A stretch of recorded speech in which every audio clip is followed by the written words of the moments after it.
መንፈስ ቅዱስን በመስጠት የሚጠቅም የጥበብ መገኛ የቅዱሳን መምህርና የዓለም መሰረት የንጹሐንን ጸሎት የሚቀበል ወልድ ዋሕድ አንተን እናመሰግናለን።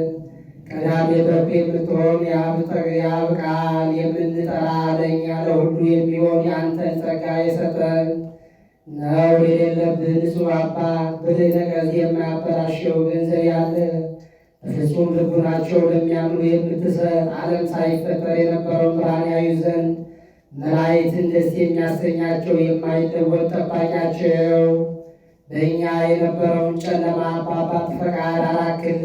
ከጨለማ ወደ ብርሃን አወጣን። ከሞት አድነህ ሕይወትን ሰጠን። ከመገዛት ነፃ አወጣን። በመስቀል በሰማይ ወዳለ ወደ አባት ያቀረብከን አቤቱ በወንጌል መራህን፣ በነቢያት አረጋጋህን። ያቀረብከን አምላክ አንተ ነህ። ዳግመኛ አቤቱ እውቀትህን ግለጽልን። ለአንተ ለአምላካችን ምስጋና እናቀርባለን። አድሞ በሌለበት ምስጋና እኛ አንተ አገልጋዮች እናመሰግናለን። ሕዝቡ ሁሉ አንተን ያመሰግናሉ።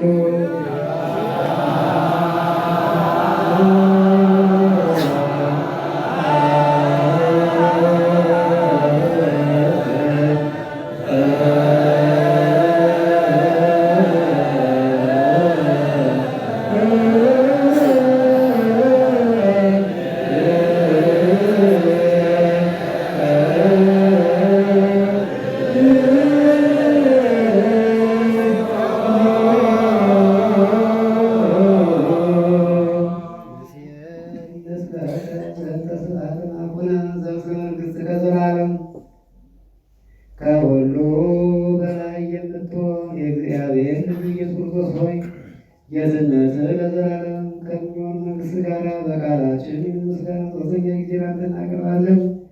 ፍጥረት ሁሉ በመራር በመቀጠል በፍርሃት ያመሰግነዋል።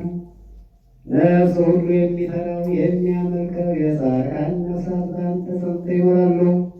መናፍስት ያመጡትን የጎርፍ ፈሳሽነት ከእኛ ጸጥ ያደረግልን ከጥፋት አድነን የሕይወት ወደ የሆንከን የዘላለም ድነት አለኝታ ያለብህ መሸሻ የሆንከን ከላይ የተጨነቁትን የምታድን በምድረ በዳ ያሉትንም የምታድን በጽኑ እስራት ካሉት ጋር አብራችሁ የምትኖር ከሞት ማሰሪያ የፈታን ችግረኞችንና የሚያለቅሱትን የሚያረጋጋቸው የደከሙትን በመስቀሉ የሚያድን ካመንበት ከእኛ ማቱ ሁሉ የሚያደርግ ነቢያትና ሐዋርያት በሕቡ ያመሰገኑን አንተን አቤቱ እናመሰግናለን።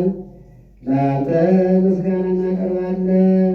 አንተን አምነን በመንግሥተ ሰማያት እናርፍ ፈቃድህንም እየሠራን በትእዛዝም እየተደረግን ሁሉንም እንድንጎበኝ ትንንሾቹንም ትልልቆቹንም ገዢውንና ሕዝቡንም ጠባቂውና መንጋውን አቤቱ አምላካችን ሆይ ክብር መንግሥት ያንተ ነውና ስብሐት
ምስለ ኩልክሙ